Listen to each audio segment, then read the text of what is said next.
There is a sentence that has destabilized more civilizations than almost any other sentence in human history. It does not sound dangerous when you first hear it. In fact, it usually sounds noble. It sounds confident. It sounds moral. It sounds like something spoken by a person who believes they are protecting society. The sentence is this: I know what is true, therefore everyone else must live according to my belief. That is the moment a private conviction becomes a public threat. You are free to believe almost anything you want.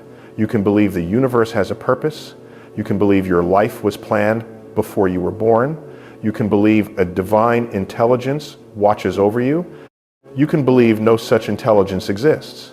You can believe consciousness continues after death, or that death is the end of personal awareness. These beliefs may comfort you, inspire you, frighten you, or guide your private life. But the moment you acquire political power and force everyone else to obey rules derived only from your private belief system, you create instability. Because the people governed by that law may not share your religion. They may not accept your sacred text. They may not recognize your prophet. They may not agree with your definition of sin. They may not believe your revelation happened. And now you have created a society in which one group's certainty becomes another group's cage. This is why I care so deeply about objective truth. Not because I am an astrophysicist. Let me remove the profession for a moment. I care about what is objectively true because I am a citizen, a parent, a human being, and a member of a civilization whose survival depends on our ability to distinguish reality from preference. Science happens to be the most powerful method we have ever developed for doing that. Science is not perfect. Scientists are not perfect. Scientific institutions can be biased, corrupted, politicized, poorly funded, or influenced by ambition. But the method contains something precious: the possibility of correction. A belief system often begins with an answer and searches for ways to defend it. Science begins with a question and searches for ways to destroy its own answer. That difference changes everything. If I develop a scientific idea, I do not own the truth simply because the idea came from me. I must expose it. I must show my evidence. I must describe my methods.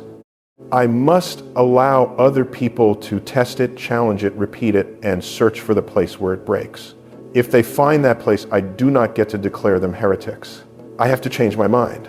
That may be the most unnatural thing science asks human beings to do. Our brains are built to protect beliefs. We become attached to our ideas because those ideas become part of our identities. When someone attacks the idea, we experience it as though they attacked us. We defend ourselves. We join tribes. We seek information that confirms what we already think. We avoid people who might make us uncomfortable. Science says, become uncomfortable on purpose. Place your idea in the ring. Invite reality to punch it. If it survives, confidence grows. If it fails, learn. That is not weakness. That is intellectual strength. And yet, people often ask me whether science can give life meaning. They assume that a scientific universe must be cold, empty, mechanical, and indifferent.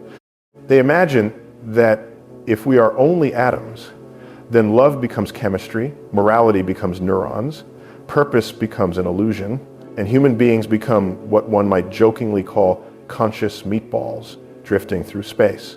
I understand why that picture feels bleak, but I think it begins with the wrong assumption. It assumes meaning is an object hidden somewhere in the universe waiting to be discovered. People speak of searching for meaning as though meaning were buried beneath a rock, concealed behind a star, or locked inside some ancient text. They imagine that one day, after enough prayer, philosophy, meditation, or scientific investigation, they will find the official cosmic explanation for why they exist. I do not think about meaning that way. I do not search for meaning. I create it. That distinction is liberating. If meaning is something hidden outside you, then you are powerless until it reveals itself. You wait for the universe to issue instructions. You wait for a voice. You wait for a sign. You wait for confirmation that your life matters. But if meaning is something you build, then the tools are already in your hands. Did you reduce the suffering of another person today? You created meaning. Did you teach a child something that expanded their world? You created meaning. Did you care for an aging parent, support a friend in grief, protect someone vulnerable, or help a stranger who could offer you nothing in return? You created meaning. Did you study something difficult and allow your mind to become larger than it was yesterday? You created meaning. Did you make art, solve a problem, raise thoughtful children, become a trustworthy partner, repair a broken relationship, or contribute knowledge that will outlive you? You created meaning. Meaning is not a treasure you find. It is a structure you construct through action. For me, learning is part of that structure. I want to learn something every day. When a day passes and nothing has surprised me, I feel as though the day escaped before I fully used it. I want reality to ambush my mind. I want to encounter a fact so unexpected that I must stop what I am doing and say, how did I not know this? Your mind should be blown regularly. Not because astonishment is entertainment, but because astonishment reminds you that the universe remains larger than your assumptions. The day you believe you already understand everything important is the day your intellectual life begins to die. Now, perhaps you still say that this is only personal purpose. It does not prove the universe cares about you. It does not establish a divine mission. It does not transform atoms into cosmic intention. That is true. The universe may not care about you in the way another person can care about you. A galaxy does not know your name.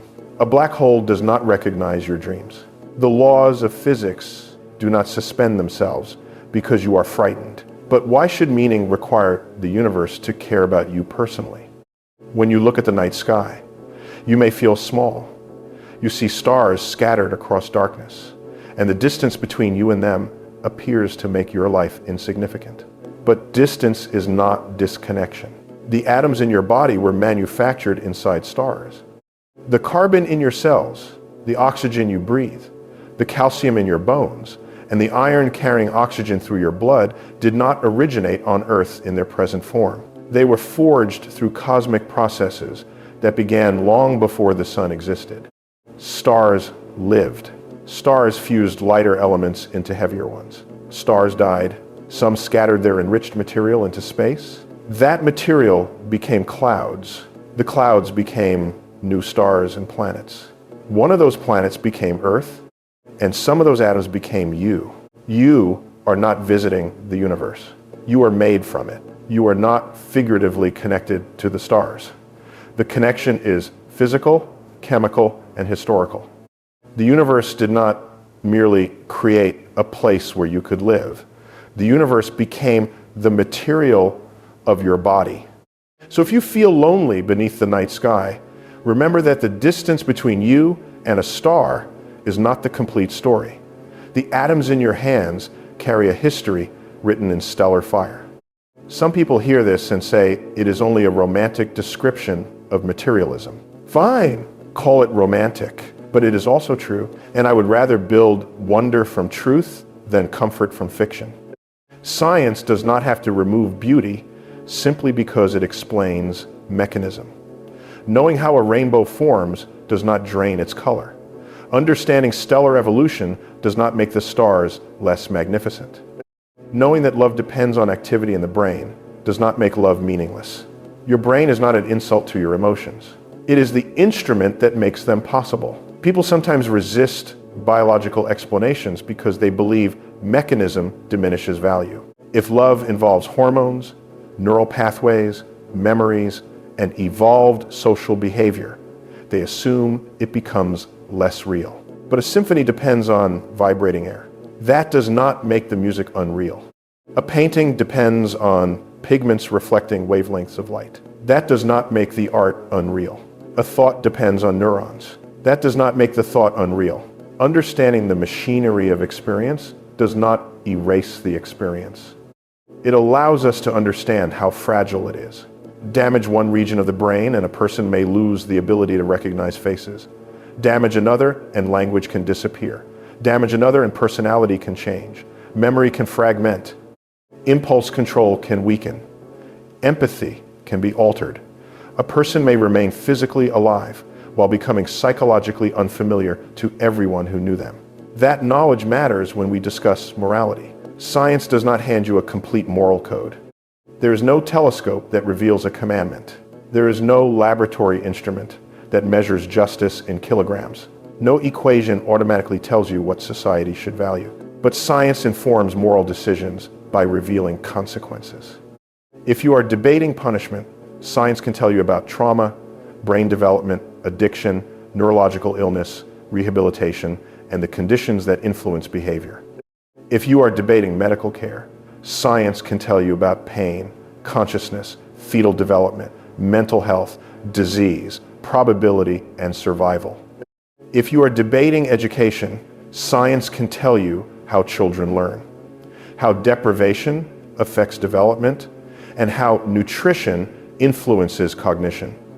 If you are debating climate policy, science can tell you what the atmosphere is doing, what oceans are absorbing, and what risks different futures contain.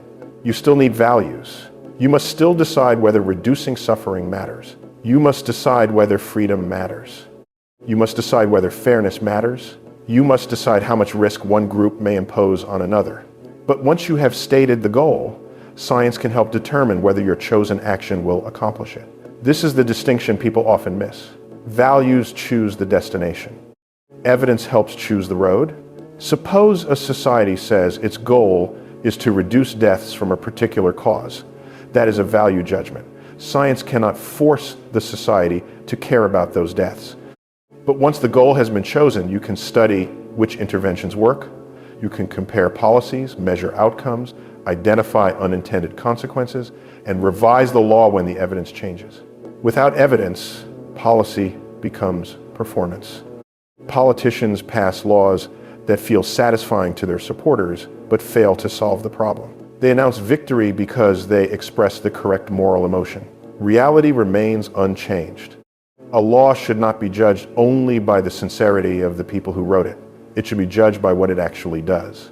This was the basic thought behind an idea I once described as rationalia. Imagine a community in which every law that applies to everyone must be supported by evidence relevant to its stated goal. Not absolute truth, objective evidence. Those are different concepts.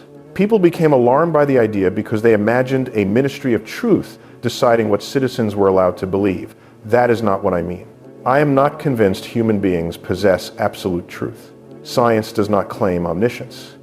Science establishes models that describe reality with varying levels of confidence. New evidence may reveal a deeper model.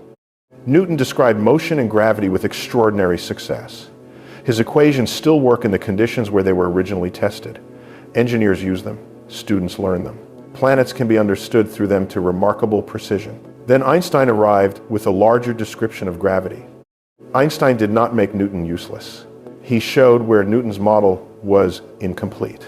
Newton fits inside Einstein the way a local map fits inside a larger map. The local streets remain correct, but the larger geography explains more territory.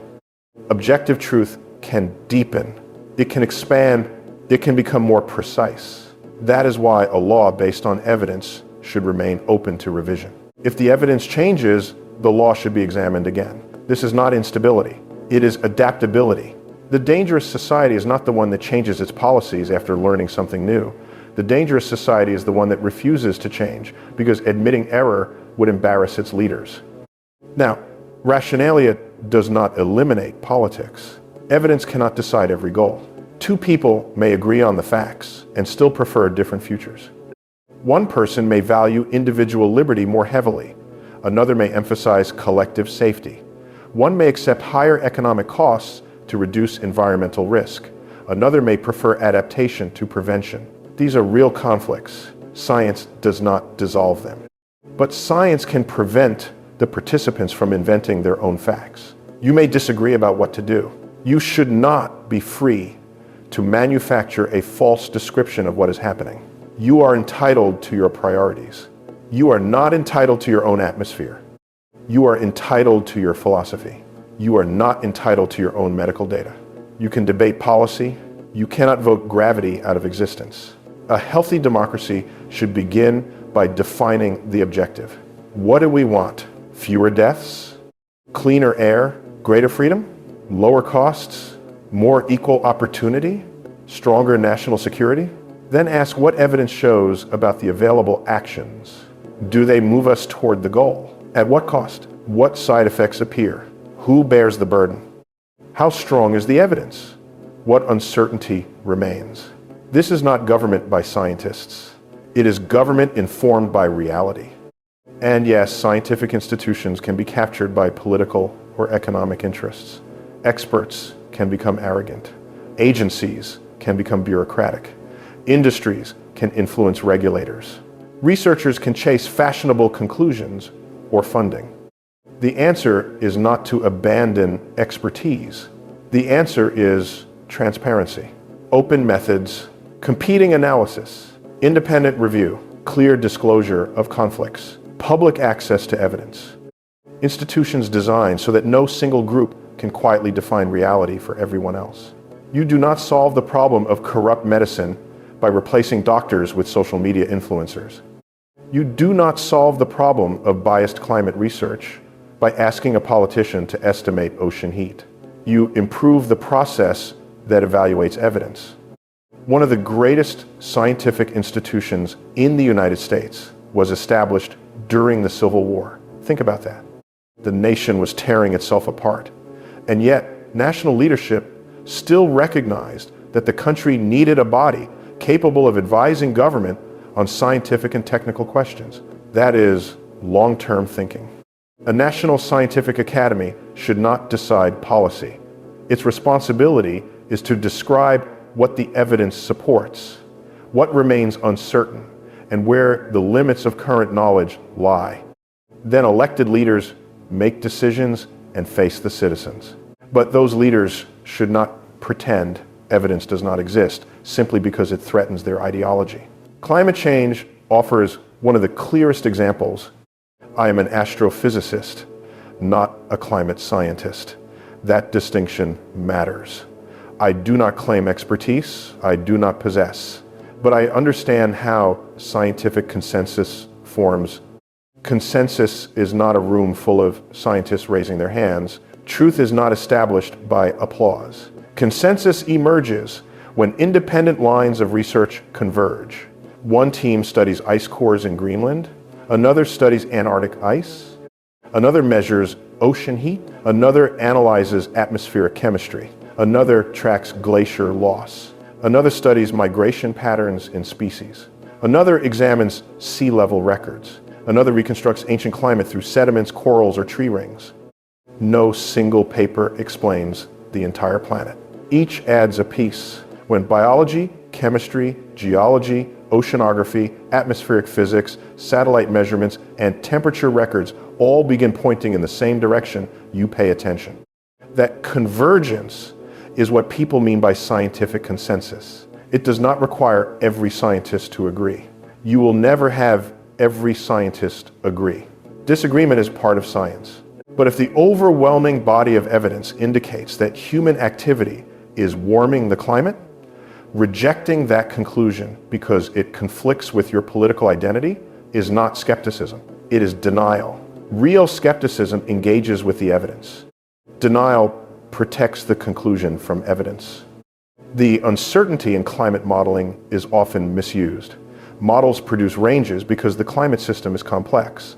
Oceans store and release heat. Ice reflects sunlight. Clouds interact with radiation. Forests absorb carbon. Human emissions change. Feedback mechanisms amplify or reduce effects. Uncertainty about the exact magnitude does not mean uncertainty about the direction. Imagine doctors discover you have a dangerous condition. They estimate that without treatment, your health may decline by 20% or 60%. You do not respond by saying that because they cannot predict the exact number, the disease is imaginary. The range is part of the warning. It tells you the boundaries of current knowledge. Some people speak only of the most catastrophic climate scenarios. Others speak only of the mildest. Both can distort the conversation if they pretend their chosen scenario is guaranteed. We should discuss likely outcomes, possible extremes, uncertainties, costs, and solutions, honestly. But do not confuse gradual change with harmless change. Sea level does not need to rise overnight to destabilize a coastal city. Many of the world's most important cities exist near water because oceans and rivers enabled trade, transport, food, and economic growth. Their infrastructure was built around historical water levels. Suppose the sea rises only a small amount. Then a storm arrives. A hurricane pushes water toward the coast. The tide is high. The storm carries more moisture because warmer air can hold more water. The surge reaches a barrier designed for the previous conditions. The water exceeds it by 1 inch. 1 inch sounds trivial until the city becomes connected to an enormous body of water. Then the water keeps coming. The damage is not caused by the slow rise alone. The slow rise changes the starting point from which the extreme event attacks. This is how risk works. A small shift in a baseline can produce a large change in consequences. When a levee fails, people may blame the storm as though nature alone created the disaster. But infrastructure, maintenance, planning, engineering, and political choices determine how the storm becomes a catastrophe. Nature provides the force. Civilization decides whether it is prepared. This is why insurance companies pay attention to climate projections. They price risk. This is why military planners pay attention. Climate disruption can displace populations, increase competition over resources, destabilize regions, and create migration pressures. Insurance companies and militaries cannot afford to treat physical reality as a culture war performance. Their decisions have consequences. Now, once the problem is understood, society can debate solutions: mitigation, adaptation, engineering, energy transitions, seawalls, building codes, relocation, research. Possibly geoengineering, though we should approach planetary intervention with extreme caution. Science can estimate effects and risks. Values determine which trade-offs society accepts. Again, both are necessary. The right can politicize science. The left can politicize science. No ideology owns bias. People on all sides become tempted to suppress questions when they fear the answers will help their opponents. That is dangerous. A scientific question should not become forbidden simply because the possible result makes someone politically uncomfortable. If a claim can be investigated ethically and rigorously, investigate it. Bring the evidence into the open. Let other researchers test it. But protect human freedom from being casually erased by whatever is discovered. That balance is essential. Science must remain free to ask questions. Citizens must remain free from politicians who misuse incomplete answers. Consider questions involving human identity. People express themselves in many ways. Biology, psychology, culture, personal experience, language, and social expectations all interact. A phenomenon does not become unreal simply because we have not fully explained it biologically. If something manifests consistently in human society, it can be studied. Perhaps biology contributes, perhaps psychology contributes, perhaps sociology contributes, perhaps all three contribute in different proportions. Why should I care which academic department gets the territory? Study the phenomenon. What matters is accuracy. But scientific description should not automatically become a weapon against personal freedom. Suppose researchers investigate sexual orientation and conclude that its origins are primarily biological. Some people may say that explains why individuals should be free to live as they are. Now suppose the research instead finds complex developmental, psychological, social, and biological influences. Should freedom disappear? Of course not. A person's rights should not depend on whether scientists can identify a specific gene. You should not have to prove that every element of your identity is biologically predetermined before society permits you to exist peacefully. Freedom is not a laboratory prize. That is why constitutional rights matter. Science can describe people. Government must protect them. Otherwise, every new discovery becomes a potential instrument of control. History gives us reasons to fear that. People once distorted evolutionary theory into social Darwinism and eugenics.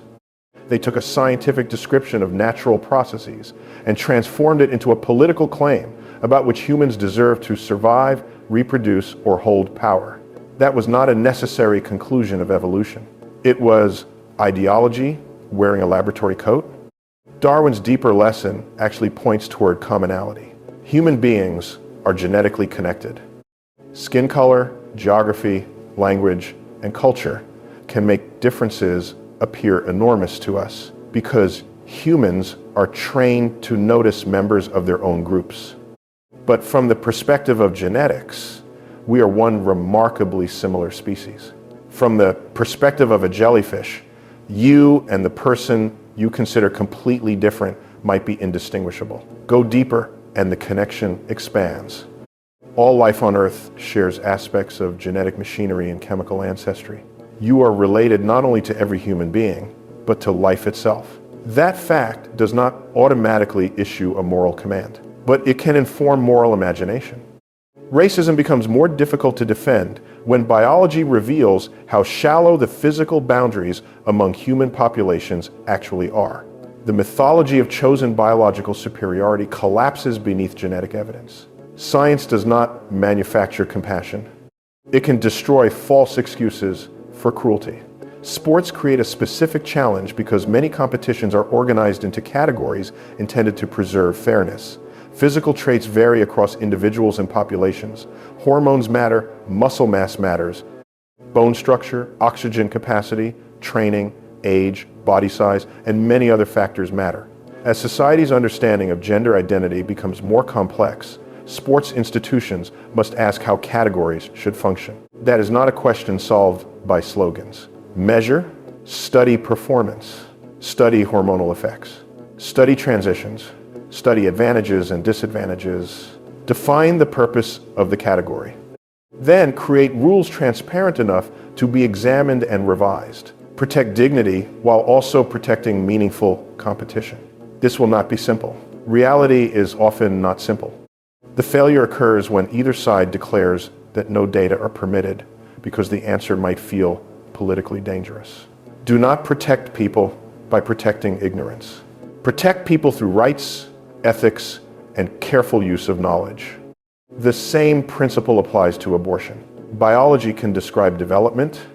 It can tell us when fertilization occurs, how cells divide, when structures form, when neural activity develops, when a fetus may become viable outside the womb under available medical conditions, and how pregnancy affects the body. Science can also tell us about contraception, maternal mortality, spontaneous pregnancy loss, fetal abnormalities, pain, health risk, and the consequences of different medical interventions. All of that matters.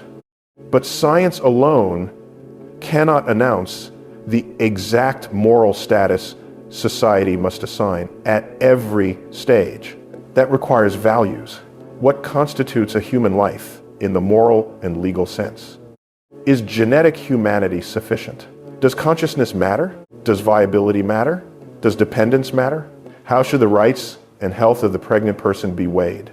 What should happen in cases of severe fetal abnormality, risk to life, assault, or failed contraception?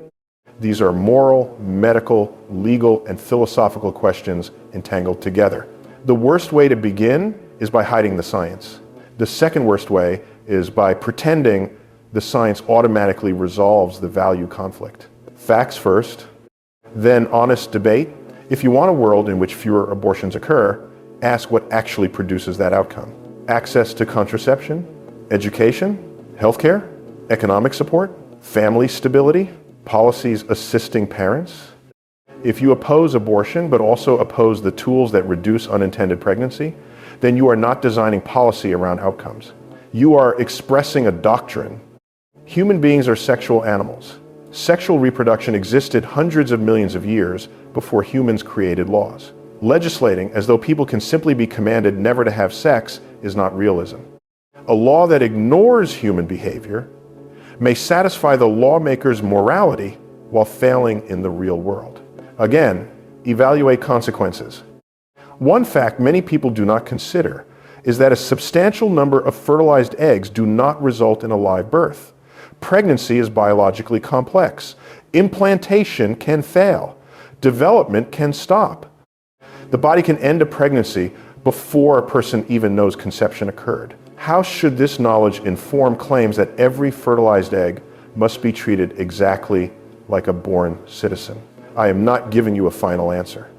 I am telling you the information belongs in the room. Science informs the debate. It does not forbid moral disagreement. And that may be the theme connecting all these issues. Science belongs in the room. Not alone, not on a throne, not as a dictator, but in the room. When lawmakers discuss health, bring medicine into the room. When they discuss climate, bring climate science. When they discuss education, bring developmental psychology and evidence from learning research. When they discuss criminal justice, bring neuroscience, sociology, economics, and data about outcomes. When they discuss infrastructure, bring engineers. When they discuss technology, bring people who understand how it works. And also bring historians, ethicists, affected communities, legal scholars, and citizens. A civilization should not be governed by one form of knowledge, but it should never govern itself in deliberate ignorance. The danger begins when a group says its belief is too sacred to be tested. Another danger begins when a group says a question is too dangerous to be studied. Both are attempts to protect a conclusion. Truth requires vulnerability. You must allow the possibility that what you believe is incomplete. This applies to religion as well. I have no interest in taking away your savior, prophet, ritual, or private source of comfort.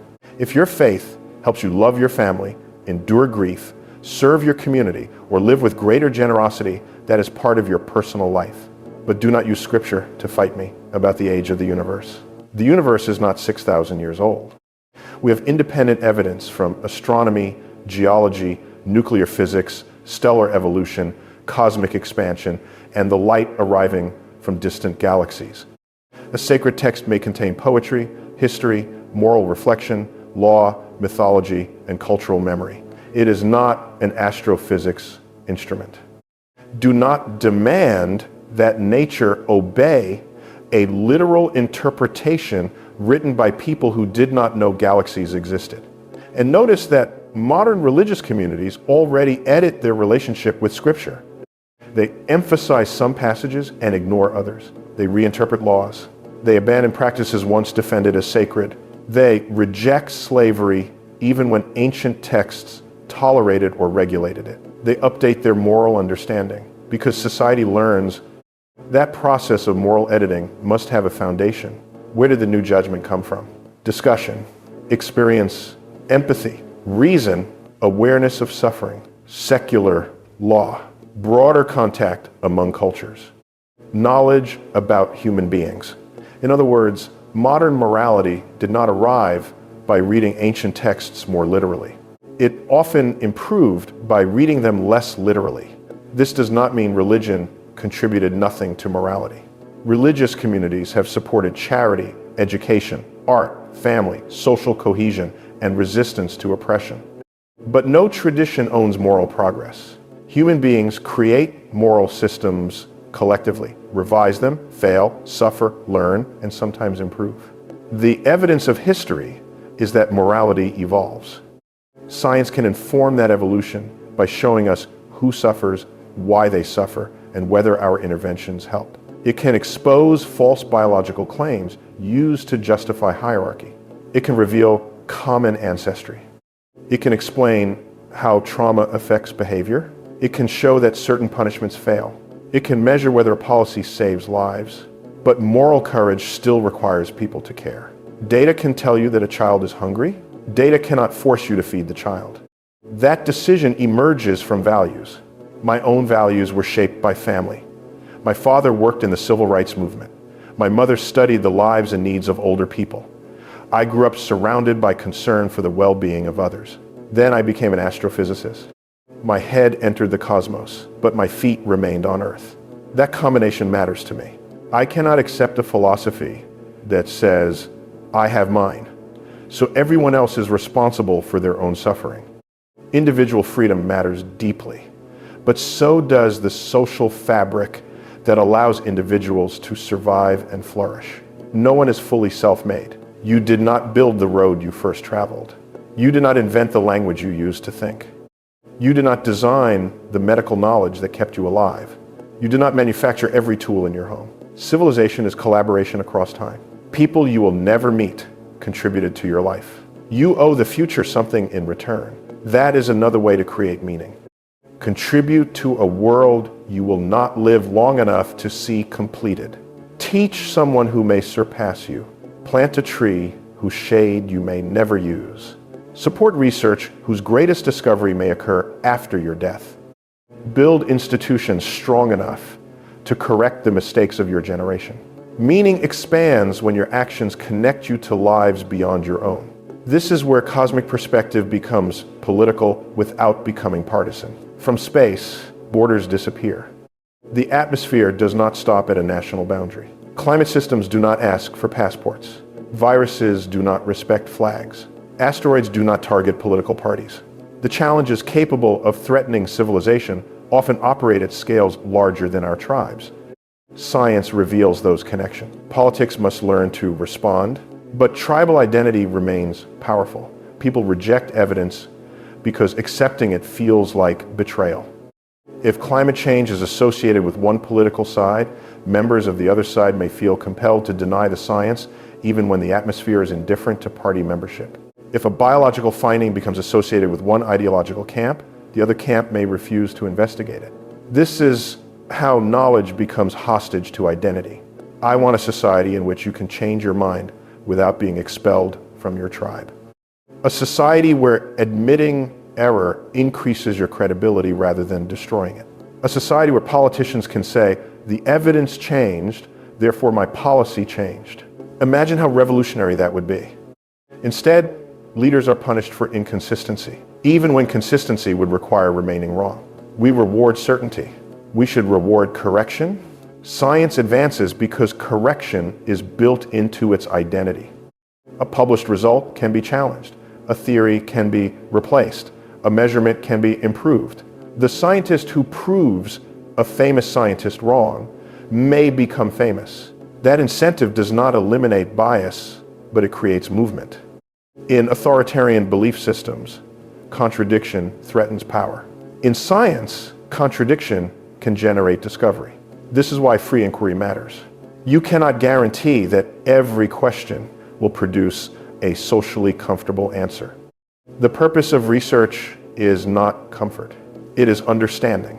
But understanding must exist inside a society that protects rights. Suppose science discovers a statistical difference among groups.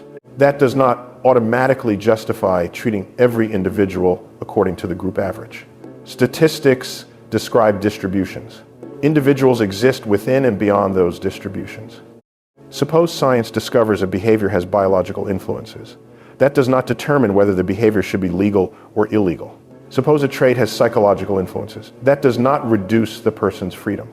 Description is not destiny. Explanation is not permission for oppression. A mature civilization can learn uncomfortable facts without using them as excuses for cruelty. An immature civilization either suppresses the facts or weaponizes them. Our goal should be maturity. Bring out the evidence, then protect freedom. That requires constitutional principles strong enough to survive scientific change. Rights should not disappear every time a new paper is published. And science should not be censored every time someone imagines that a future politician could misuse it. Build barriers against misuse. Do not build barriers against knowledge. This is difficult because people fear what other people will do with information. The fear is not irrational. History is filled with misuse, but ignorance has its own dangers. When research is forbidden, rumors replace evidence. Ideologues conduct bad studies outside transparent institutions. Conspiracy theories grow. People begin assuming the suppressed answer must be explosive.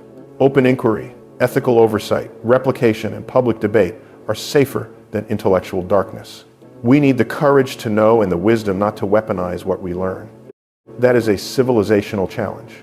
And it returns us to meaning. Why care about any of this? Why care whether laws are evidence-based? Why care whether citizens remain free? Why care whether suffering is reduced? If the universe has no externally assigned purpose, why not simply pursue power? Because we create purpose through the kind of civilization we choose to build. We can build a society where the strongest belief dominates, or one where people with different beliefs share public rules grounded in common evidence. We can build a society where knowledge becomes a weapon, or one where knowledge solves problems while rights protect individuals. We can build a society that treats disagreement as treason, or one that recognizes disagreement as part of learning. These choices create meaning at the collective level. Civilization itself is a human project. The universe did not promise democracy. The stars did not guarantee freedom. Gravity does not protect minorities. Those are our responsibilities. The fact that morality is human-made does not make it fake. A bridge is human-made. You still trust it with your life if it is well constructed. Music is human-made. It can still transform you. Law is human-made. It can still liberate or oppress millions. Meaning is human-made. It can still be profound. We sometimes assume that only things descending from outside humanity can have value. I reject that. Human beings are part of nature. When humans create meaning, nature is creating meaning through human minds. When we develop morality, atoms are organizing themselves into beings capable of caring about other atoms. That may sound humorous. It is also astonishing. The early universe contained no moral debate. It contained energy, particles, expansion, and physical interactions. Then stars formed, planets formed, chemistry became complex, life emerged. Nervous systems evolved. Social animals developed cooperation, empathy, loyalty, fear, and conflict. Language expanded those instincts into stories, laws, philosophies, and ethical systems. Now the universe contains beings who can ask whether suffering should be reduced. That question did not exist in the first moments after the Big Bang. It exists now because we exist. We are not merely stardust. We are stardust that cares. We are matter capable of examining its own behavior and choosing differently. That capacity is fragile. Brain damage can alter it. Propaganda can manipulate it. Fear can override it. Power can corrupt it. Tribalism can narrow it. Education can strengthen it. Perspective can expand it. Science can inform it. But the choice remains ours. When people ask me for the meaning of life, I sometimes think they expect an astronomical answer. Perhaps they imagine that because I study the universe, I discovered a message hidden in a galaxy. I did not. What I discovered is connection. Your atoms connect you to stars. Your biology connects you to all life. Your genetics connect you to every human population. Your dependence on civilization connects you to strangers. Your actions connect you to the future. Meaning can emerge from recognizing and honoring those connections. You do not need the universe to assign you a task.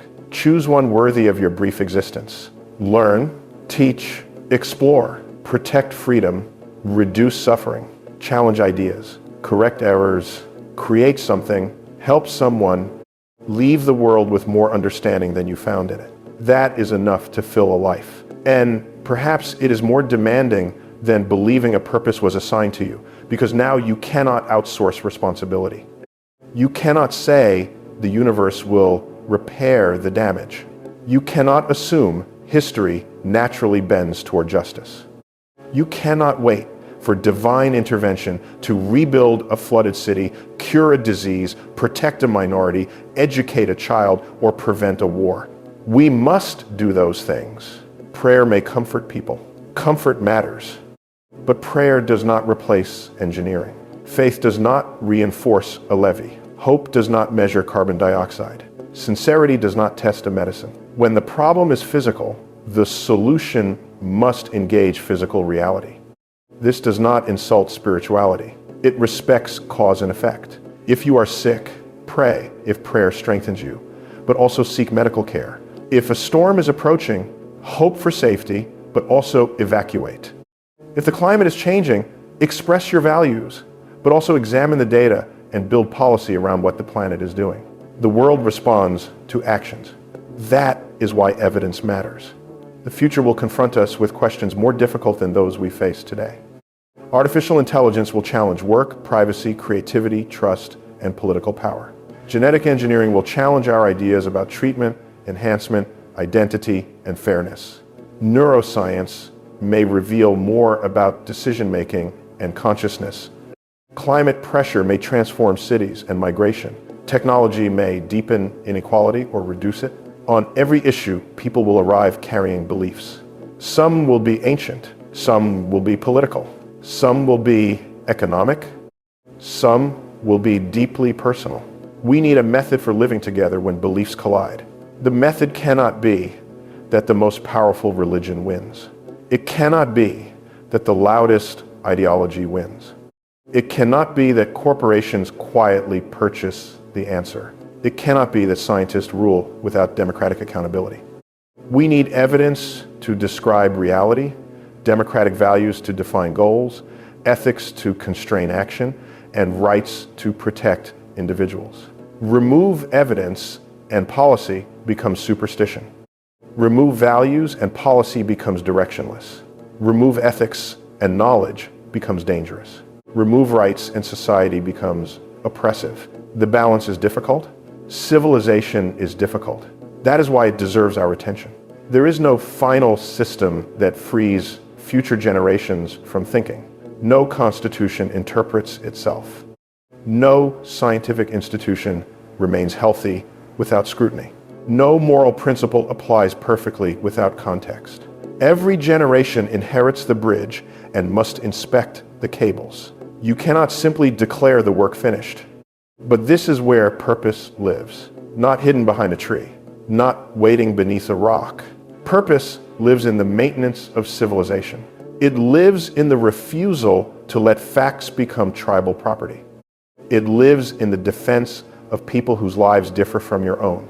It lives in the willingness to say, I was wrong. It lives in the courage to study questions that frighten you. It lives in the wisdom to prevent knowledge from becoming tyranny. It lives in the decision to reduce suffering, even when the universe does not command you to do so. Think about what that means. The universe may be indifferent. We do not have to be. Stars explode without compassion. We can have compassion. Nature permits disease. We can develop medicine. Evolution produces competition. We can choose cooperation. The cosmos contains destruction. We can create protection. Our morality does not have to imitate every process that created us. A hurricane is natural. That does not make it good. Cancer is natural. That does not make it desirable. Aggression may have evolutionary roots. That does not make cruelty a virtue. Science tells you what exists. Human judgment decides what should be encouraged, prevented, treated, or transformed. The distinction between is and ought remains, but they must communicate. And ought detached from is becomes fantasy. And is detached from ought becomes morally blind. We need both. We need the dream and the data, the compassion and the measurement, the goal and the map. This is how a scientifically informed morality can function without pretending science is a religion. Science does not become your God. It becomes your flashlight. It does not tell you where to walk. It helps you see what is in front of you. You may use the light to approach someone in need. You may use it to find a weapon. The tool does not choose, you do. But choosing in darkness is worse. So bring the light, then accept responsibility for the direction. If there is one idea I want you to carry from this conversation, it is that evidence and freedom are not enemies. Properly understood, they need each other. Evidence without freedom can become technocracy or control. Freedom without evidence can become chaos, manipulation, and preventable suffering. A free society must permit inquiry. An informed society must respect results. A moral society must prevent those results from becoming excuses to strip dignity from individuals. And an adaptable society must revise its policies when the evidence changes. That is not a utopia. It is work. It requires citizens capable of understanding uncertainty. Not every scientific conclusion is equally strong. Some evidence is preliminary. Some findings fail replication. Some questions remain unresolved. Learn to ask how confident we are not merely whether a claim is true or false. Learn to distinguish a single study from a mature body of evidence. Learn to distinguish disagreement at the frontier from denial of established knowledge. Learn to recognize when uncertainty is honest and when it is manufactured to delay action. Tobacco companies once amplified uncertainty about smoking. Industries can fund doubt. Political groups can select fringe experts and present them as though a field were evenly divided. The existence of disagreement does not tell you the distribution of evidence. One scientist disagreeing with 10,000 is not automatically Galileo. Sometimes one scientist is simply wrong. Galileo is remembered because evidence ultimately supported him, not because being unpopular guarantees truth. Do not romanticize contrarianism. Do not worship consensus either. Examine how the consensus formed. What evidence supports it? How independent are the sources? What predictions succeeded? What competing explanations failed? Scientific literacy is not memorizing conclusions. It is understanding why confidence exists. A scientifically literate population is harder to manipulate. It understands that models can contain uncertainty without being useless. It understands that experts can be wrong without expertise becoming meaningless. It understands that revision is a feature, not a scandal. It understands that strong feelings do not increase the quality of evidence. And perhaps most importantly, it understands that facts do not care which political team discovers them. The atmosphere is not liberal. Genetics is not conservative. Neuroscience is not religious. Gravity is not secular. Reality has no party registration. That is why reality can serve as common ground. We may never agree on every value, but we can at least begin from the same world. When that common world disappears, democracy becomes impossible. Each group lives inside its own facts. Every defeat becomes conspiracy. Every measurement becomes propaganda. Every institution becomes an enemy. Then power replaces persuasion. That is the destabilizing path I fear. The alternative begins with humility. I may be wrong. You may be wrong. Our ancestors were wrong about many things. Our descendants will discover errors in what we believe today. Knowing this should not paralyze us. It should make us curious. It should make us build systems capable of correction. It should make us cautious about imposing irreversible harm in the name of certainty. And it should make us generous toward people who revise their views. A person who changes their mind after encountering evidence has not failed. They have demonstrated that their mind still works. I want my mind to remain capable of movement. I want yours to remain capable of movement. That may be the most meaningful freedom of all. The freedom, not merely to speak, worship, vote, or assemble, but to escape a false belief, to discover that the universe is older than your tradition imagined, to discover that people you were taught to fear are human beings like you, to discover that a policy you supported caused harm, to discover that your political allies were wrong, to discover that your opponents possessed part of the truth, to become larger than the identity you inherited. Science can help you do that. Not because science is cold, because science respects you enough to demand that you face reality. And reality, once faced honestly, can become a source of belonging rather than despair. You are an arrangement of atoms, yes, but not merely an arrangement. You are an arrangement capable of memory, love, mathematics, humor, grief, imagination, and moral choice. The atoms do not become less remarkable because they are atoms. They become more remarkable because this is what atoms can do. They can become a mother protecting a child, a doctor treating a stranger, an engineer protecting a city from water, a scientist studying ancient ice, a citizen defending someone else's freedom, a teacher opening a young mind, a person looking into the night sky and recognizing home. That is not nothing. That is the universe becoming aware of responsibility. You may call it purpose, you may call it meaning, you may call it humanism, morality, duty, or love. The label matters less than what you do with it. When your life ends, the atoms continue.